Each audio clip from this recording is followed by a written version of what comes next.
Hello everybody, it's Tallara and welcome back to another episode of Citizen Sleeper. Today we're going to be chatting with some people, starting with Fang, the systems engineer who met us outside our comfy cozy storage container yesterday. Sleeper. Fang catches your attention as you approach the Havanage building, leaning against a bay door to the side of the entrance. You approach. Easier to come in this way. Security, all that. He gives you a look, you know. He slams a button and the bay creaks open, blinking lights in the dark behind it. You follow Fang inside. Truth be told, I don't spend much time upstairs. This is where I work. The door hisses as it closes behind you. The bay is filled with pieces of hardware, all rigged up to generators and diagnostic slates and things you don't recognize that glow with blue screen light. There is a chorus of hums that blends into a single wave of static, filling the dark corners of the room. Fang leans on a server stack and gestures around. You like it? What is all this stuff? He taps a nearby server stack, which bleeps in response. This is my treasure trove, all dredged up from the sea of systems we call the Eye. You wouldn't believe what this place runs on. He steps over to a towering block, speckled with vents.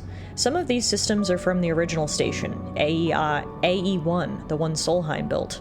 We've had to invent new components, repair things we never built, reverse engineer entire subsystems into existence.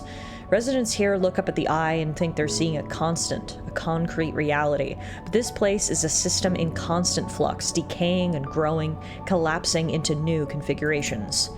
He walks down between the hardware stacks and you follow. We are keeping this place alive, but also remaking it into something new, dragging it away from those corporate origins. At least, that's what I'm trying to do. He turns back to face you among the flickering machines, humming all around you. I know you can see this too, Sleeper. All those systems and sections. You can, can't you? I mean, is there any point for us to deny it? Yeah, I can see it. It makes sense, right? You are between here and there, between the people and their systems. You light this place up like a beacon. That's what I need. You glance at the lights around you, and as you do, they seem to flicker, to realign, to follow your gaze. Fang notices it too. I'm guessing being a beacon isn't always ideal when you're on the run, though. No, because they're tracking me. He pats you on the shoulder. Maybe I can help with that.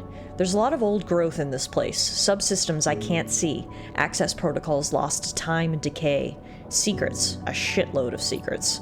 With your help, I can unlock this place, break off those last ghost limbs of corporate control. He lowers his voice below the hum. Even in Havanage, there's old growth, those whose roots trace back into those bad old days. You help me dredge up the past, and I'll see what I can do about that tracker of yours. He winks. What do you say? I mean, sounds like a pretty good deal to me. On our last episode, we came face to face with a very scary-looking creature, and we know that someone is hunting us. So, if there's any way to combat that, I'm in. Fang pumps his fists and claps you on the shoulder. He meets your eye. You won't regret it, Sleeper. I also really like Fang. He just seems like a really down-to-earth, nice guy. So far, I gotta be honest, basically everyone we've met on the Eye has been very, very nice to us, which has been great, as we obviously crash-landed here not really knowing anything about anyone or even where we are. So to see these smiling, friendly faces willing to help us out, it goes a long way. Fang passes you a ragged-looking metal tab. A gift, he smiles. It's a Solheim cipher. I dug it up from the depths of the station. Slot that into an old network gate, and you'll be able to pull out all kinds of secrets from the nodes inside. He walks you back to the front of the bay. Start by bringing me whatever you can turn up. Use that emulated mind of yours and see what's out there. Let's get a picture of how things are. Those above have granted me an acquisitions budget. I can pay you for whatever useful data you bring in. I know you need it. He slams the door button again. Keep it quiet and keep it clean, Sleeper, and I'll see you soon. You step, blinking back out into the passage, those flickering lights still in the back of your mind. Okay, that's really awesome. So, we just got a Solheim cipher, which is an old cipher granting access to the systems of the original station. We know exactly where to plug that in. If we head back into the cloud and go to Solheim Gate S7, which is right underneath the rotunda, we can slot in the cipher right here.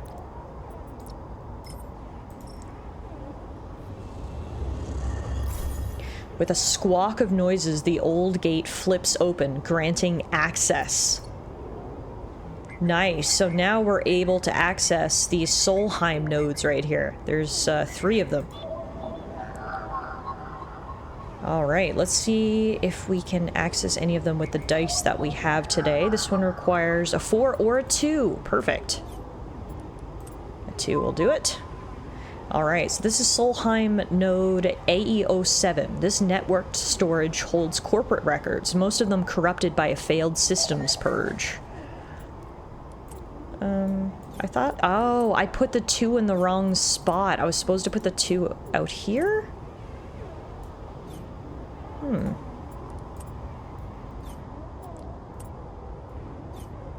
I was trying... Oh yeah, it worked. Sorry. I was confused there for a second. I thought it didn't work, but it did work. Alright, perfect. So we just got Solheim data, a set of data unearthed from the Eye's old corporate subsystems. Feng will probably be interested in that. Let's see if we can access any more. Yes. We can access the node number 32. A Solheim demon attempts to protect this node, squeaking out protective protocols like a mantra. Oh god. Okay, well, let's bypass these protocols and extract this data. Perfect. Even more Solheim data. Yeah, this is fantastic. Okay. Honestly, let's bring this right back to Feng. Feng will pay you well for any Solheim data you dredge up from the Eye's old systems. What he does with it is anyone's guess. Feng wants to get a look at what data is hiding deep in the subsystems of the Eye, so if we can get him enough, we might get some answers. Let's deliver this data that we just got. Feng's eyes light up as the data is transferred over. He hands you a stack of chits and waves you off. Wait though, Feng, I've got another one. Nice. Alright, so we just need one more and we'll get a good view of the system. In the meantime, we've got a bunch of cryo, so let's spend that by going to get something to eat at Emphasis food stall. For 15 cryo, we can order some spiced fungus, which sounds awful to me, but apparently is delicious to my sleeper body. Gives us some energy, and now, while we're over this way, we're also going to stop in and see Sabine, the slum doctor. The first thing you see on entering is the glint of Toshiro's implants, like a cat's eyes in the dark of the corridor. He nods you in as you arrive at Sabine's door. The entryway is still dark, and you push through the sheeting into the surgery. I have it. Sabine stands with a case open in front of them, a set of vials lined up inside, separated by foam inserts. They pick one up, rotating it in the warm light. I have no idea how Yatagan... They trail off. We should treat this with caution. It looks authentic, but I have no idea if it really is what it appears to be.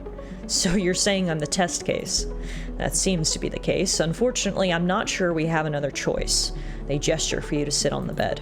The stabilizer works under a similar principle to an immunosuppressant in a transplant operation, in that it stops your body from rejecting the unfamiliar part of itself. In the case of your frame, the unfamiliar part is each of your biosynthetic organ groups, which, over time, are identified by your body as foreign material and therefore must be eliminated. Sabine holds up a vial of the would-be stabilizer. However, unlike an immunosuppressant, the stabilizer doesn't do this by limiting your entire immune system. Instead, it re-encodes your biosynthetic organs with new protein chains, which act as passcodes within your immune systems. The stabilizer refreshes those passcodes, keeping your frame from rejecting all of its own organs. So, what does that mean? It means the stabilizer should be able to encode any organic or biosynthetic matter to be accepted by your immune system. They glance away. At least if the stabilizer is genuine. The only way to know for sure is to inject the vial. They begin readying the syringe. I'll start with a small dose to limit the risk. Okay, let's do it. I mean, we don't have much of a choice. I actually did come across one vial of stabilizer on our last episode, but clearly we need stabilizer to survive, and that one is not going to be enough. We barely know Sabine, but for some reason I really trust them. They seem to have our best interests at heart, and so I'm just going to say, let's do it. Sabine cracks the glass neck of the stabilizer vial and uses a syringe to extract a fraction of the liquid. They tap the syringe and you watch as if any sign might emerge from the clear liquid. You barely feel the needle, your frame registering the initial injection, but with little response. A sensation begins to spread from the site, a fizzing, trembling wave that disperses through your arm with incredible speed. Your vision goes white, and when it returns, Sabine appears encased in shards of sparkling light that slowly fade into darkness as you settle back against the bed. You swim in darkness, muffled noises like an argument heard from underwater, prickling waves of cold. When you sit back up, Sabine is sitting in a chair by the window, facing away from you, backlit by the glow of their slate. Awake? What happened? The stabilizer is genuine. They sit down beside the bed. I don't know how Yatagan acquired a case of this stuff, but they did. Sabine looks troubled, distracted. You should rest some more, but you're gonna have to do that somewhere else. They gesture to the door. I have other patients, sorry. Sabine nods towards the case. I'm afraid I can't offer you any more doses. You're gonna need to pay for your next dose. Silence fills the room, and they return to their glowing slate. Looking around the room, it seems different somehow, as if things have moved or shifted. You wonder how long you've been out. Sabine? Nothing comes free, sleeper. Remember that. You manage to get to your feet and wander out into the hallway. The queue stretches down the flickering corridor. Toshiro stands impatiently by the door and fixes you with a glare as you leave. You lower your eyes as you stumble past, somehow faintly aware of the station spinning beneath you. Wow, okay, so Sabine really came through. They were able to get us some stabilizer, which means we are now stable. We're going to have to pay for more moving forward, but that's okay. We can try to make some money here now, especially if we can explore the cloud. Speaking of making money, it actually looks like some scrap freighters have docked. The freighter will stay docked for as many cycles as it takes to offload its haul of scrap into the Havanage yards. So we can either buy some scrap or help them unload containers. Okay. I don't really want to do either of those things, to be honest with you, so we'll leave that for now. Our other option is we can move up to the shipyard and do some work there. We might be able to do that. Assist a shipbuilder. You don't have connections, but you do have skills. If you can get a shipbuilder to notice them, you might be in. Alright. Let's do some work. You shadow a shipbuilder who is impressed when you know how to double seal a hull plate. He slips you a tip at the end of the shift. Nice. Helps us get our name out there in the yard, and we got paid as well. We also got some scrap components, which I'm going to bring right up to the Ort Exchange to sell and help solidify our reputation as a trusted trader. All right, we got a good amount of money, which is fantastic. And I guess that's all we're going to be able to do for today. So let's head back to our empty container, home sweet home, and end our cycle for now.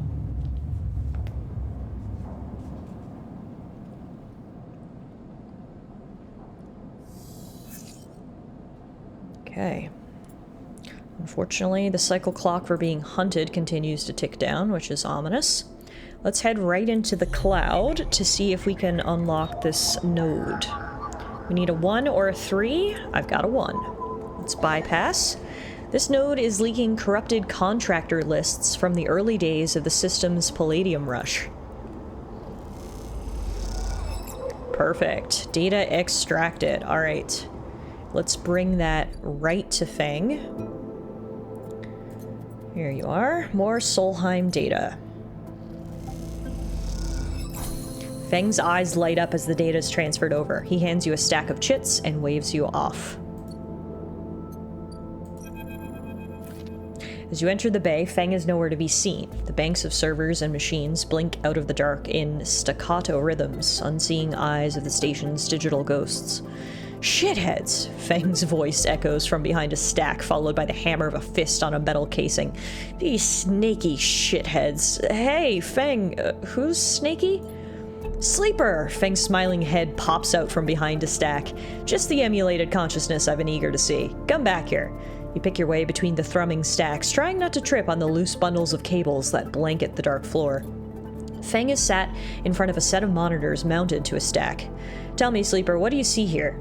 Feng waves at a monitor to his side, glowing with pale lists of information. You lean in closer, looking for the links in the data.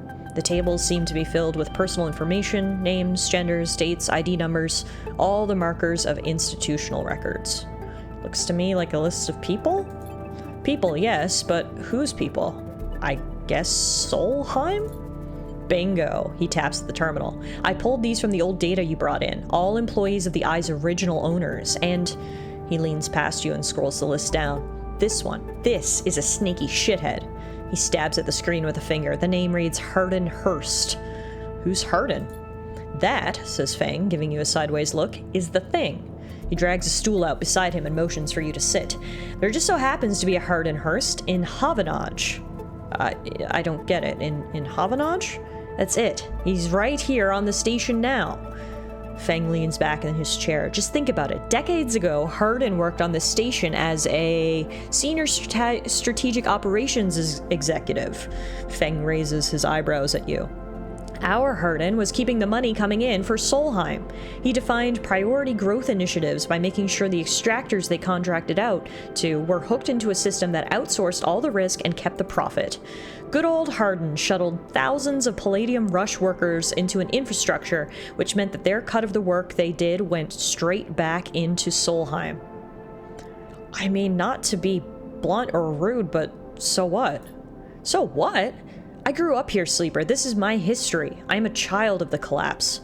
Fang turns back to his screen, staring hard at the strings of code flickering by.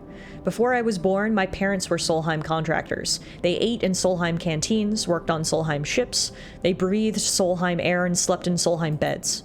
Fang's voice rises as he speaks, his hands fists on the terminal edge. And the work that paid for that existence? The cycles of hard extraction out in the belt? Solheim took their cut.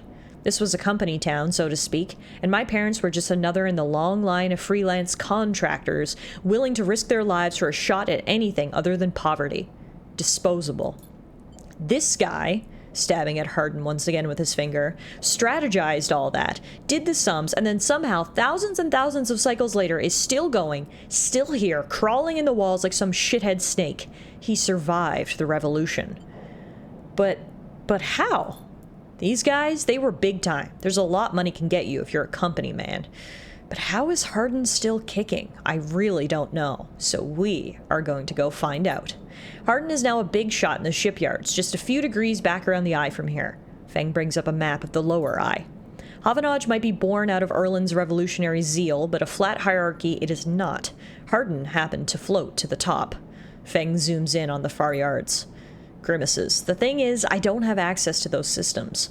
The shipyard crew is pretty paranoid, and they don't like anyone from systems digging around in their stuff. Plus, we need more than just the name of a Solheim executive. We need proof. Fang holds up a thumbnail-sized drive. That's where this little creation of mine comes in. I call it a ripper worm. It'll rip through any digital storage and spin out a silken thread of filtered data. This one is set on the scent of Hardin Hurst. He hands it over. Getting into the compound might be tricky. Fang puts a hand on your shoulder. But you, however, have a particular knack for remote access. Fang grins. If you can extract yourself a Havanage cipher from a Havanage agent, they sometimes carry them among their data caches. You can crack open the compound's network and slot the worm in through any open port. You never even need to go near the shipyards. So what do you say? Up for it? Well, I don't mean to be rude to you, Fang, 'cause I do really like you, but at the same time, this sounds very risky. So what's in it for me? Rooting out a corrupt snake not enough? Find the information, and I'll start work on that tracker of yours. Fang scratches at his chin. Anything the worm gets, it'll send it back here to me. There's something wrong here, and I aim to get to the rotten core of it. You leave Fang digging through data among the wires and machines of the old station. As you walk out, you try to imagine the Eye as it once was, a vast machine running smooth and strong, directed by people like Hardin. A vast Solheim-built machine into which thousands poured from the surrogate systems looking for a new life. The hope of a better future, engineered to line someone else's pockets. It's an idea you are intimately familiar with. You think of Hardin still alive, still part of this place, and wonder if the past is ever truly past. Alright, that gives us a new quest. Extract the past. Fang wants to dig into old Solheim networks in search of secrets that could change the future of the station. So we need to extract Solheim data, and to do that we need to hack a Havanage agent to get a cipher. And to do that, or by doing that, Feng has said he'll disable our S and ARP tracker, which I feel like is very, very important for us. So we will definitely do that. Now the question is, how am I gonna hack a Havanage agent? Is that something I'm gonna do in the cloud, I wonder? Just taking a look. Aha, yes. Oh, right here, yes, Havanage agent. A Havanage member is broadcasting on the open network from here, leaving them open to data extraction. Luckily, we just need a 2 to bypass the access protocols, which we have. So this is easy peasy for us. Let's extract that data. Perfect. There it is. A cache of raw data from Havanage hardware. Well, we may as well bring that back to Feng right away. Except I don't have the option to do so. Feng, where'd you go?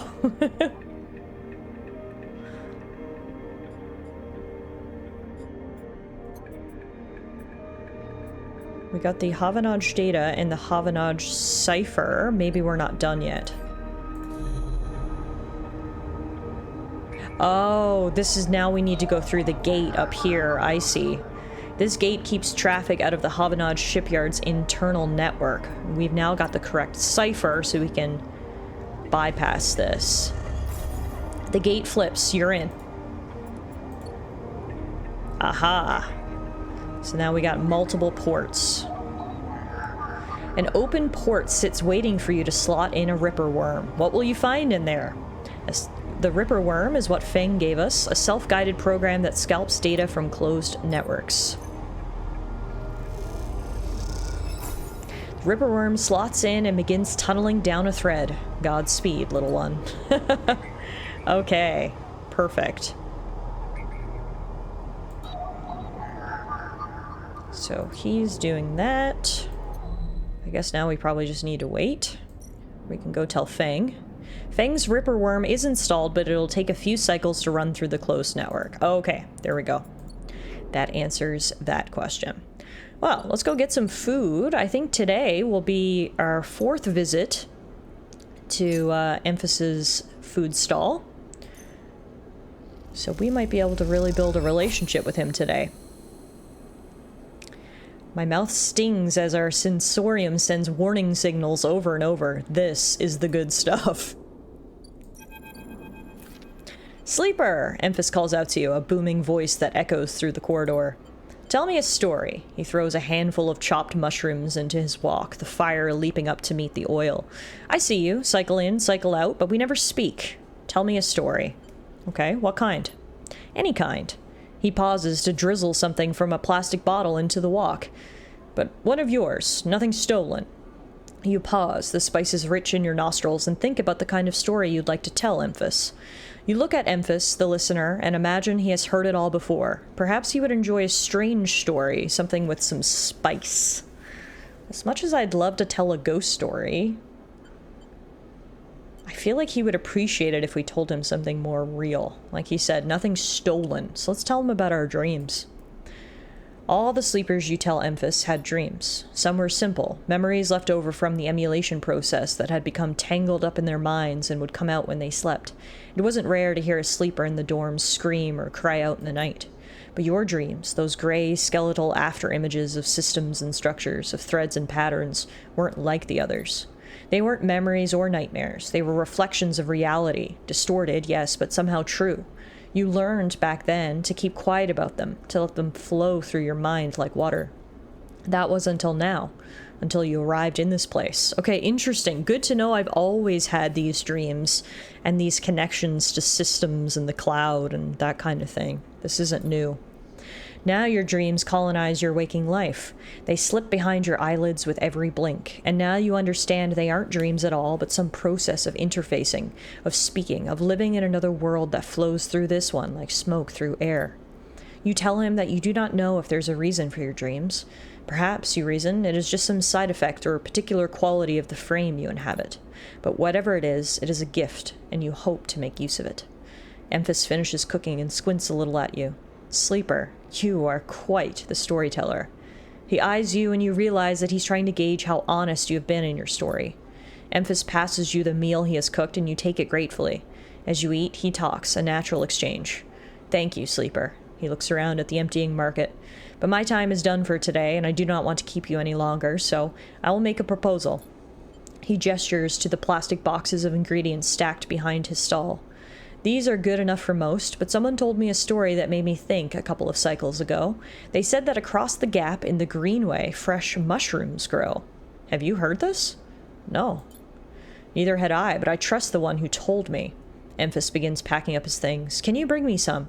I cannot cross the gap, and I worry about leaving my things behind. He smiles. I'm sure a storyteller like you could handle the trip. I will prepare them for you, and if you wish to tell it, be the audience for another story. Sure. Good. Then I will wait for you to bring them. Emphas slides his walk away and straightens up. I will prepare a recipe then, sleeper. Good luck with your foraging. You turn away and walk back into the main market, the rich taste of Emphas's food still lingering in your mouth. Stories for food, you think, a trade that seems more than fair. Okay. Love to see if we can find those mushrooms for our new friend Emphas. It's nice to say that we have a new friend. And now, we've got a lot of actions left for today. I was going to work at the shipyard, but upon further reflection, I'm wondering if we should check out the rotunda instead and explore it. Yeah, let's do that.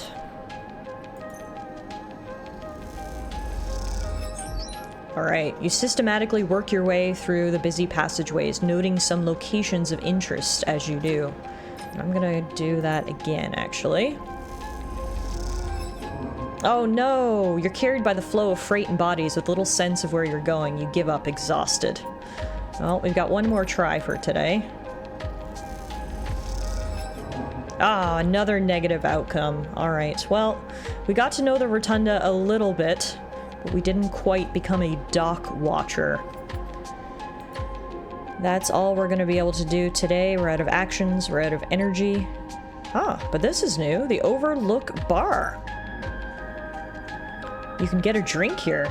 You're unsure if your frame can metabolize alcohol, but this fungal drink fermented along the Greenway seems like a good test.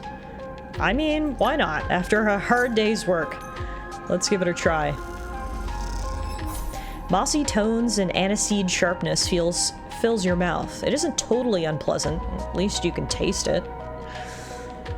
If we order enough food and drinks here, we can become an Overlook regular, which means we might gain a bit of trust. May as well buy some rations. You don't want to drink on an empty stomach. Tala keeps some expired Solheim rations behind the bar for those wary spacers who ask why the Overlook doesn't serve food. 10 Kryl, get us a snack. Thankfully, the rations barely trigger the limited taste sensorium of your frame. It's like eating sheets of cardboard. Oh, good, good. And apparently that didn't even help make me a regular, so I just ate cardboard for nothing. And then what is over here? And Ankita, a stranded mercenary. Hey, you. Want to earn a chit? Ankita stands beside a huge pile of tied-together hull plates.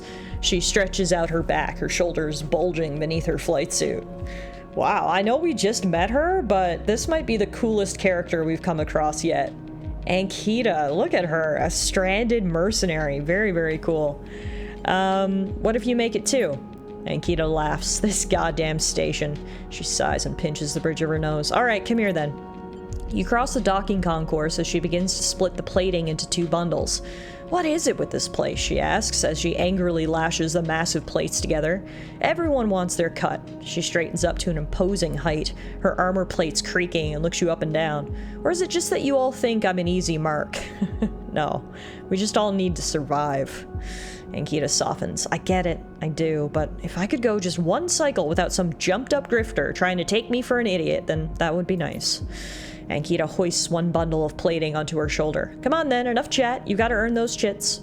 You struggle to shoulder the plates, but you do eventually. Ankita gives you a look. Ship's this way, and she sets off down a gantry at impressive speed.